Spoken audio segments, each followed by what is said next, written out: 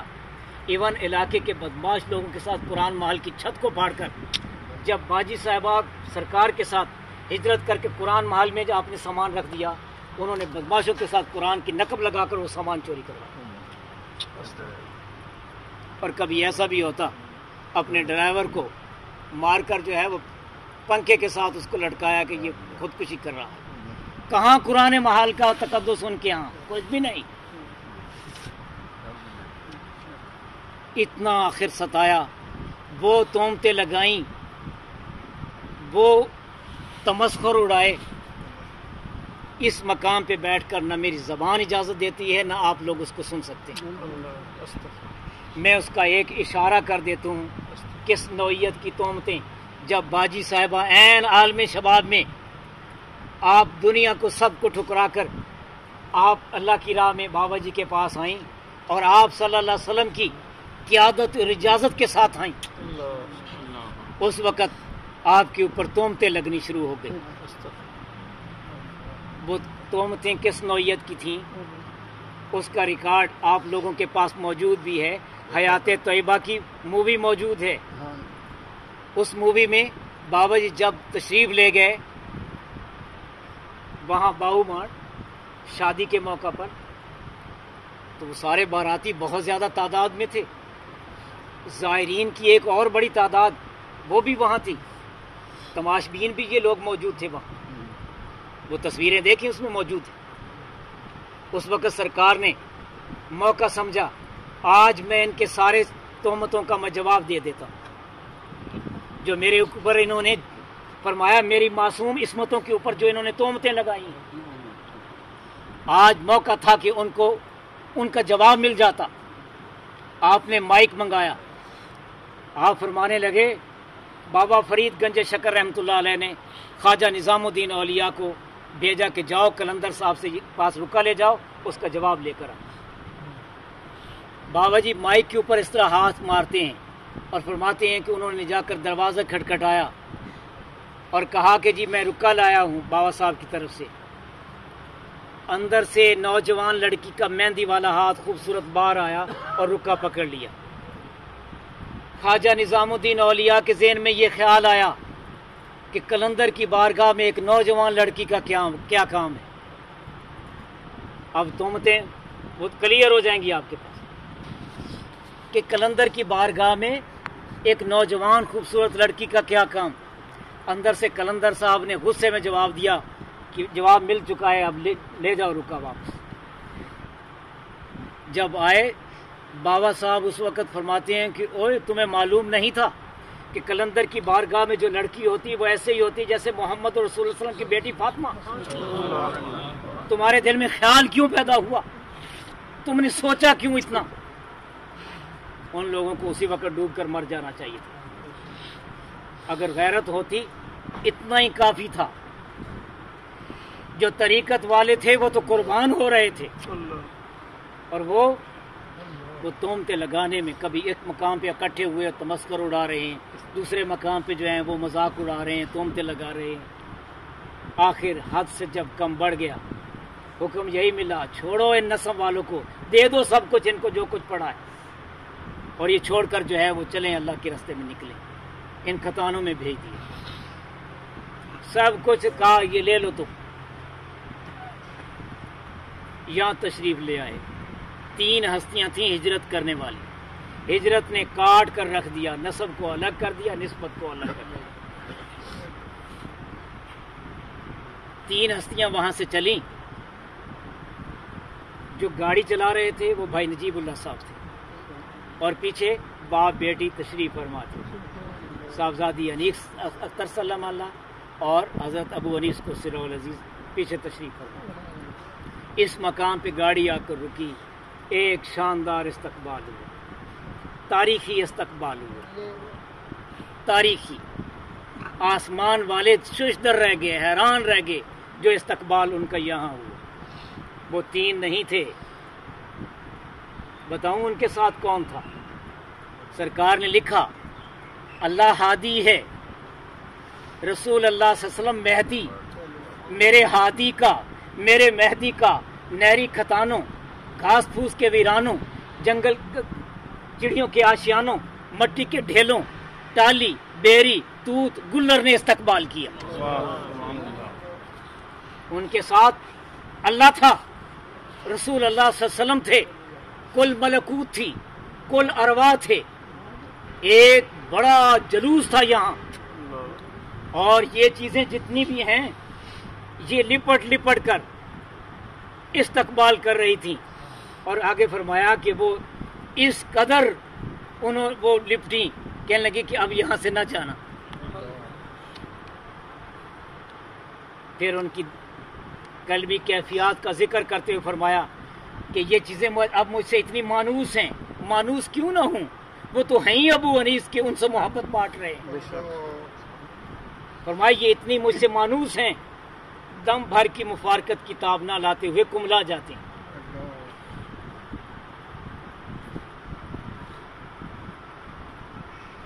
یہ ایک بڑے نکتے کی بات سنیں، نسب کے اوپر جب تک نسبت کی مور نہ ہو مردود ہوتا ہے۔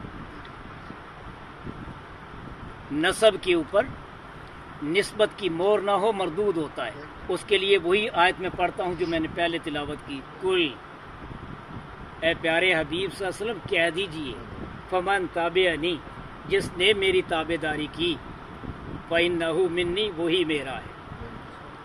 کیا دنیا کو نہیں پتا تھا کہ حسین رضی اللہ تعالیٰ عنہ آپ صلی اللہ علیہ وسلم کے نواسے ہیں؟ سب کو پتا تھا، لیکن قرآن کے حوالے سے آپ صلی اللہ علیہ وسلم کو لوگوں کے سامنے کہنا پڑا الحسین منی وانا من الحسین، لوگوں سن لو حسین میرا ہے، میں حسین کو، العلی منی وانا من العلی، علی میرا ہے، میں علی سے ہوں، الحسن ابن سید، حسن میرا بیٹا ہے، سردار بیٹا ہے۔ کبھی فرمایا کہ فاطمہ میرے جگر کا ٹکڑا ہے۔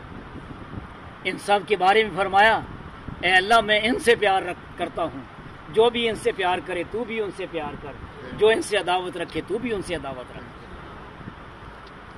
لیکن وہاں تو یہ حال ہے کہ بابا جی ادھر جا رہے ہیں تو بھی فرما رہے ہیں، ادھر جا رہے ہیں تو بھی فرما رہے ہیں۔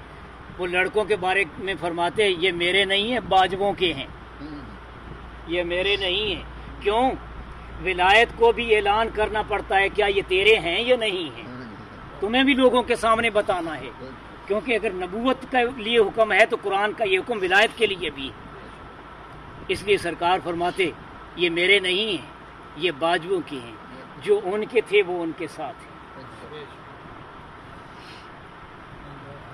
جو آپ صلی اللہ علیہ وسلم نے جو مدینہ والوں کو کہا تھا کہ اب تمہارا خون میرا خون، تمہاری عزت میری عزت، یہاں بھی فرما دیا کہ میری جو بیٹی انیس اختر ہے اس کا ادب میرا ادب ہے، اس کا ادب میرا ادب ہے، اس کی عزت میری عزت ہے، اس کی توقیر میری توقیر ہے، اس کا گستاخ اور بے ادب میری طریقت سے خارج ہے اور میرے فیض سے محروم ہے۔ وہ نسب اور نسبت کے درمیان میں جو تعلق ٹوٹا تھا وہ ایمان کی بدولت تھا، اور یہ جو ہے یہ طریقت کی بدولت ہے کہ یہاں سے یہ ہوتا ہے کہ اگر اس نے تابع داری نہ کی اور بے ادبی اور گستاخی کی، فرمایا اب وہ میرا نہیں ہے، میری طریقت سے خارج ہے اور میرے فیض سے محروم ہے۔ آپ خوش قسمت ہیں، نسب مٹنے والا ہے، نسبت کبھی نہیں مٹتی، قیامت کے بعد بھی یہ قائم ہے۔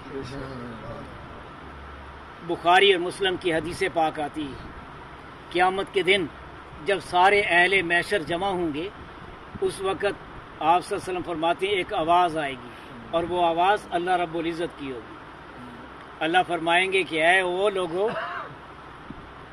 آج میرے قریب ہو جاؤ، اب سارے محشر والے کان کھڑیں گے، کن کو قریب کیا جا رہا ہے، اتنے مجمع میں کن کو بلایا جا رہا ہے؟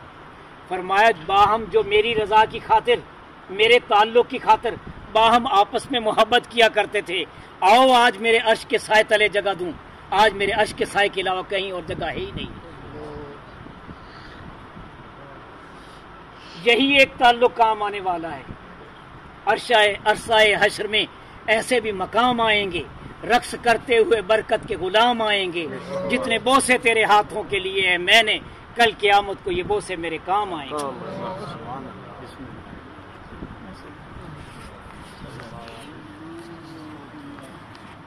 یا